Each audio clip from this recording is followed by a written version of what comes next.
विशिष्ट शिक्षकों की सेवा निरंतरता के लिए बनेगी कमेटी। शिक्षा सचिव होंगे उसके अध्यक्ष। वेतन विसंगति भी किया जाएगा दूर। नियोजित शिक्षक के रूप में 1 जनवरी को देय वेतन के आधार पर विशिष्ट शिक्षकों का होगा वेतन का संधारण। 1 जुलाई को मिलेगा इंक्रीमेंट का लाभ। वहीं नियमित शिक्षकों की भांति नियोजित शिक्षकों को भी मिले तमाम सुविधाओं का लाभ। इसको लेकर आवाज़ें एक बार फिर से हुई बुलंद। खबर देखने वाले आप तमाम दर्शक बंधुओं को एक बार फिर से अपने ही दोस्त SK चौधरी की ओर से प्यार भरा नमस्कार और आदाब। दोस्तों, वो समय और वो घड़ी आ गई है तमाम नियोजित शिक्षकों के लिए भी और साथ ही साथ विशिष्ट शिक्षकों के लिए भी। वैसे विशिष्ट शिक्षकों की बातें की जाए तो भले ही आज वो नए पद पर योगदान कर लिए हैं, लेकिन इससे पहले की गणना अगर उन्हें किया जाए तो वो नियोजित शिक्षक ही थे। आखिर उन्हें सेवा निरंतरता का लाभ भी दिया जाएगा तो वो नियोजित शिक्षक के आधार पर ही देय होगा। इसको लेकर अब विशिष्ट शिक्षक के साथ साथ नियोजित शिक्षक भी फायदे के दायरे में पहुंचने वाले हैं। शायद इन दोनों ही के लिए किस्मत के दरवाजे खुलते नजर आ रहे हैं। दोस्तों, इन दोनों ही कोटि के शिक्षक पर चर्चा करने के क्रम में आइए सबसे पहले हम चर्चा कर लेते हैं विशिष्ट शिक्षकों के वेतन संधारण के क्रम में, जो हॉट मुद्दा बन चुका है।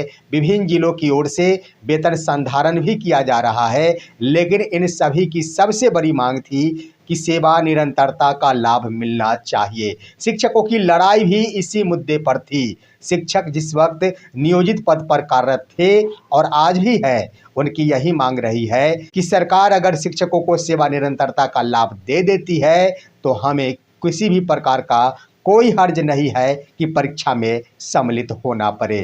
दोस्तों, शिक्षकों के द्वारा परीक्षा के उपरांत योगदान भी कर लिया गया है, लेकिन अब बारी आ गई है सेवा निरंतरता का। जैसा कि सदन में माननीय शिक्षा मंत्री के द्वारा पहले ही यह बयान दे दिया गया था कि हम विशिष्ट शिक्षकों की सेवा निरंतरता के लिए एक कमेटी का गठन करेंगे। तो कमेटी गठन का समय आ गया है। और वहीं दोस्तों, वेतन संधारण का भी कार्य विशिष्ट शिक्षकों का कई जिलों की ओर से प्रारंभ कर दिया गया है। कई जिलों की ओर से जो पत्र जारी किया गया है वह पत्र स्पष्ट नहीं है, शिक्षकों में भेद उत्पन्न करता है। लेकिन एक जिला शिक्षा पदाधिकारी अररिया के द्वारा एक पत्र जारी किया गया है वेतन संधारण हेतु, वह बिल्कुल ही स्पष्ट है और विशिष्ट शिक्षकों को जो अधिकार मिलना चाहिए वेतन संधारण के क्रम में और वार्षिक वेतन वृद्धि के क्रम में, वह इस पत्र से स्पष्ट हो गया है। दोस्तों, इन तमाम बिंदुओं पर विस्तार पूर्वक चर्चा करेंगे आज के इस वीडियो में। लेकिन एक बार फिर से मैं आप सभी से गुजारिश करना वही चाहूँगा कि अगर आपने अभी तक हमारे इस चैनल सुसत्य वचन को सब्सक्राइब नहीं किए हैं तो कृपया अभी सब्सक्राइब कर लेंगे। दोस्तों, विशिष्ट शिक्षकों की सेवा निरंतरता के संबंध में माननीय शिक्षा मंत्री की ओर से सदन में ही कह दिया गया था कि अप्रैल महीने के अंत तक हम कमेटी का गठन करेंगे और कमेटी उसका रिपोर्ट सौंपेगी कि सेवा निरंतरता आखिर विशिष्ट शिक्षकों को किस आधार पर देय होना चाहिए। वैसे तो आप सभी को मालूम है दोस्तों कि वित्त विभाग की ओर से पत्र पहले ही निर्गत किया जा चुका है कि जो भी कर्मी सीमित प्रतियोगिता परीक्षा के आधार पर नई सेवा में प्रवेश करेंगे वो अपनी पूर्व की तमाम सेवाओं के साथ ही प्रवेश करेंगे। और शिक्षा विभाग के द्वारा इन दिनों विशिष्ट शिक्षकों का जो वेतन का संधारण किया जा रहा है वह वित्त विभाग के पत्र के आलोक में ही किया जा रहा है। जैसा कि वार्षिक वेतन वृद्धि का लाभ आखिर शिक्षकों को किस रूप में देय होगा, इसके लिए जिलों की ओर से वित्त विभाग के द्वारा निर्गत किया गया हुआ पत्र, जिसका पत्रांक 3590 है, 23 मई 2017 का हवाला देते हुए यह स्पष्ट किया जाता है कि 2 जनवरी से लेकर 1 जुलाई के बीच योगदान करने वाले कर्मियों को वार्षिक वेतन वृद्धि का लाभ जनवरी महीने में देय होगा और 2 जुलाई से लेकर 1 जनवरी के बीच योगदान करने वाले कर्मियों को वार्षिक वेतन वृद्धि का लाभ 1 जुलाई को देय होगा। दोस्तों, जिलों के द्वारा जो पत्र निर्गत किया जा रहा है वित्त विभाग के उस पत्र का हवाला दिया जा रहा है, लेकिन वित्त विभाग का ही वो पत्र है जिसमें सेवा निरंतरता की बात कही गई है। इस पत्र के बारे में माननीय MLC बंशीधर ब्रजवासी के द्वारा भी सदन में गहनतापूर्वक विचार कराने हेतु ध्यान आकर्षण किया गया था। इस पर बहस भी चली थी। वर्ष 2023 का निर्गत वो पत्र है जो सेवा निरंतरता से संबंधित है। जिस क्रम में जिलों के द्वारा वेतन वृद्धि संबंधी पत्र का हवाला दिया जा रहा है वित्त विभाग के पत्र का, ठीक उसी प्रकार सेवा निरंतरता के लिए भी जो फिक्सेशन का कार्य अभी चल रहा है उसके क्रम में वित्त विभाग के उस पत्र का भी हवाला दे दिया जाता तो कोई हर्ज नहीं होता। शिक्षा विभाग के जिला शिक्षा पदाधिकारियों के ऊपर किसी भी प्रकार का सवाल नहीं खड़ा होता, क्योंकि एक तरफ वित्त विभाग का पत्र का हवाला दिया जा रहा है, एक पत्र का हवाला दिया जा रहा है तो दूसरे पत्र का भी हवाला दिया जा सकता था। लेकिन दोस्तों इसलिए नहीं दिया जा रहा है कि किस क्रम में सेवा निरंतरता का लाभ दिया जाएगा, आखिर इसका स्ट्रक्चर क्या होगा, सेवा निरंतरता के बाद शिक्षकों को कौन कौन सी सुविधाएं प्रदान की जाएगी। बस इसी कारण से शिक्षा विभाग के द्वारा वित्त विभाग के उस पत्र का उल्लेख नहीं किया जा रहा है। दोस्तों मैं आप सभी को बता दूं कि इसी के लिए कमेटी का गठन करने संबंधी बातें चल रही है और आप स्क्रीन पर देख रहे हैं इससे संबंधित प्रिंट मीडिया भी खबर चलानी शुरू कर दी है। आप देख रहे हैं शिक्षकों की सेवा निरंतरता एवं वेतन विसंगति के लिए कमेटी का गठन होगा और शिक्षा सचिव की अध्यक्षता में यह कमेटी का गठन किया जाएगा। दोस्तों किस स्तर पर सेवा निरंतरता का लाभ मिलेगा, इसी के लिए कमेटी का गठन किया जा रहा है। आखिर कौन कौन सी सुविधाएं प्रदान की जाएगी, आपको मैं स्पष्ट कर दूं कि सेवा निरंतरता का लाभ विशिष्ट शिक्षकों को मिलना तय है, इसे कोई नहीं रोक सकता। लेकिन सवाल यहाँ पर ये खड़ा होता है कि सेवा निरंतरता का लाभ मिल जाने के बाद आखिर शिक्षकों को कौन कौन से लाभ दिए जाएंगे, किस किस प्रकार का अधिकार विशिष्ट शिक्षकों को मिल पाएगा, यही मुख्य मुद्दा बनता है। एक तरह से कह दिया जाए दोस्तों पे प्रोटेक्शन का लाभ दिया जा रहा है, ये भी सेवा निरंतरता का लाभ ही है। उनको नया वेतनमान नहीं दिया जा रहा है, जिस प्रकार से विद्यालय अध्यापकों को नया वेतनमान दिया गया विशिष्ट शिक्षकों को नहीं दिया गया है, पूर्व के वेतन के आधार पर ही पे प्रोटेक्शन का लाभ दिया गया है, ये भी एक सेवा निरंतरता ही है। लेकिन और अन्य कौन कौन सी सुविधाएं दी जाएगी, इसी के लिए कमेटी का गठन किया जा रहा है। दोस्तों मैं बता दूं कि बहुत ही जल्द कमेटी का गठन करने के उपरांत अब कमेटी ज़्यादा विलंब नहीं करती है, 2 से 4 दिनों में ही कमेटी अपना रिपोर्ट सौंप देती है और मेरा मानना है कि अप्रैल महीने में ही कमेटी के गठन के उपरांत कमेटी का रिपोर्ट भी आ जाएगा और शिक्षकों को कौन कौन सी सुविधाएं प्रदान की जाएगी वह स्पष्ट हो जाएगा।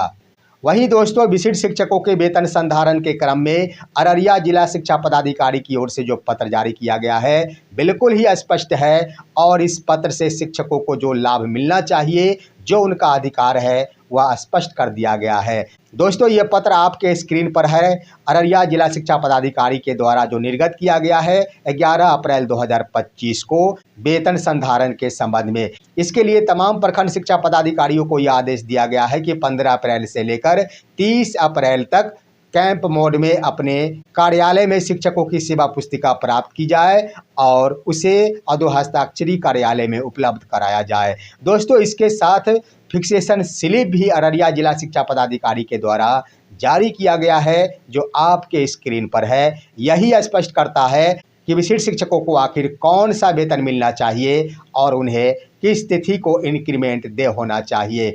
दोस्तों आप देख रहे हैं फिक्सेशन स्लिप के क्रम संख्या 19 में जिन बातों का उल्लेख किया गया है उसमें लिखा गया है basic pay as on 1/1/2025 as local body teacher, यानी स्पष्ट कर दिया गया है कि जो विशिष्ट शिक्षक हैं वो नियोजित पद पर रहते हुए 1 जनवरी 2025 को उनका वेतनमान क्या था, स्पष्ट कर दिया गया है। मैं आपको बता दूं दोस्तों कि 1 जनवरी को भी शिक्षक नियोजित पद पर कार्यरत थे जब तक उन्होंने योगदान नहीं लिया था, इसलिए 1/1/2025 को नियोजित शिक्षक का वेतनमान नियोजित के रूप में क्या था उसका बेसिक पे का उल्लेख किया जाना है।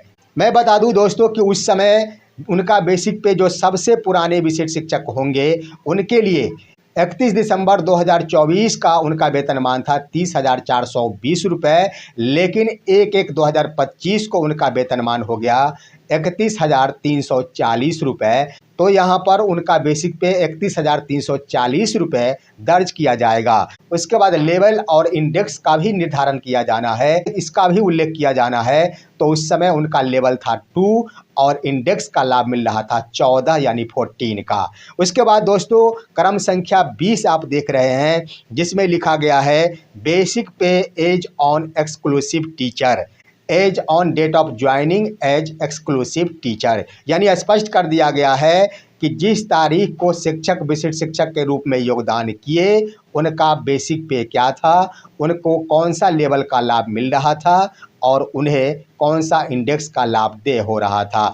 स्पष्ट है दोस्तों, उनको बेसिक पे के रूप में 1 जनवरी 2025 को 31,670 रुपये दे होंगे जो सबसे पुराने शिक्षक हैं। उसके बाद दोस्तों उन्हें लेवल 1 का लाभ दिया जा रहा है और इंडेक्स 9 का लाभ दिया जा रहा है, 9 का लेवल 1 और वहाँ पर नियोजित के रूप में लेवल 2। यहाँ पर स्पष्ट कर देना हम चाहेंगे कि नियोजित के रूप में लेवल 1 अनट्रेंड शिक्षक के लिए प्रावधानित था, लेकिन एक्सक्लूसिव टीचर में लेवल 1 यानी अनट्रेंड शिक्षक की मान्यता ही समाप्त कर दी गई है। उनके लिए कोई लेवल का निर्धारण नहीं किया गया है, इसलिए लेवल 1 से शुरू होता है। तो स्पष्ट हो गया है दोस्तों, 1/1/2025 को ही तमाम विशिष्ट शिक्षक को जो वेतनमान प्राप्त हो रहे थे, इस आधार पर उनका वेतन का संधारण किया जाएगा। और साथ ही साथ दोस्तों 1 जुलाई 2025 को इन सभी को वार्षिक वेतन वृद्धि का लाभ दे होगा जो शिक्षक 1/1/2025 को विशिष्ट शिक्षक के रूप में योगदान कर लिए हैं। अब आइए दोस्तों, नियोजित शिक्षकों की भी समय आ गई है। वैसे शिक्षक जो नियोजित पद पर ही कार्यरत है, अभी भी ढेर सारी संख्या में नियोजित शिक्षक अपने पद को छोड़ने वाले नहीं है और वो नहीं चाहते कि मैं छोड़कर विशिष्ट शिक्षक के पद पर जाऊं। उनकी ओर से आवाज़ें लगानी शुरू कर दी गई है। एक बार फिर से उन्होंने सरकार से बड़ी मांगे कर डाली है। आप प्रिंट मीडिया को देखेंगे तो चारों तरफ नियोजित शिक्षकों की मांग ही नज़र आ रही है, आपके स्क्रीन पर भी है। दोस्तों, नियमित शिक्षकों की भांति उनका वेतन का भुगतान हो, यह मांग की जा रही है नियोजित शिक्षकों की ओर से। भागलपुर जिले में बीते कल ही इसे जोरों शोर से देखने को मिला है। कई शिक्षकों की ओर से अपनी ओर से विभिन्न प्रकार की मांगे की जा रही है। बिना परीक्षा के आधार पर उन्हें राजकर्मी का दर्जा दिया जाए, इसकी मांग की जा रही है। जिस तरह से नियमित शिक्षकों को वेतन दे हो रहा है, समान काम समान वेतनमान नीति लागू करने की मांग की जा रही है। उनका कहना है कि जब हम एक ही छत के नीचे रहते हैं, एक ही छत के नीचे एक ही कार्य करते हैं, एक ही बच्चों को पढ़ाते हैं, एक ही पाठ पढ़ाते हैं, तो आखिर 2 प्रकार का वेतन क्यों दे हो रहा है, ये मांग है उनकी। वहीं दोस्तों उनकी ये भी मांग है, माननीय पटना उच्च न्यायालय के आदेश का भी उल्लंघन किया जा रहा है। माननीय पटना उच्च न्यायालय की ओर से यह आदेश निर्गत है कि प्रधानाध्यापक पद पर 50% पदों पर नियोजित शिक्षकों को मौका दिया जाएगा, लेकिन सरकार उस नीति को लागू नहीं कर रही है। प्रधानाध्यापक पर प्रोन्नति का अवसर प्रदान नहीं किया जा रहा है। तमाम प्रकार की सुविधाओं की मांग नियोजित शिक्षकों की ओर से की जा रही है। देखना है, यह चुनावी वर्ष है, कुछ न कुछ नियोजित शिक्षकों के पक्ष में सरकार को अवश्य सोचना होगा, क्योंकि माननीय पटना उच्च न्यायालय की ओर से भी आदेश प्राप्त है कि अगर शिक्षक नियोजित पद पर भी रहना चाहते हैं तो वो बने रहेंगे, लेकिन उनके सर्विस को भी आकर्षक बनाना सरकार के ऊपर दायित्व है। फिलहाल आज की खबर बस इतना ही। आप सभी हमारे इस वीडियो को लाइक करते हुए तमाम दोस्तों के पास शेयर कीजिए और अब दीजिए अपना ही दोस्त इसके चौधरी को इजाज़त। हम फिर मिलेंगे आपसे अगले वीडियो में, तब तक के लिए नमस्कार दोस्तों।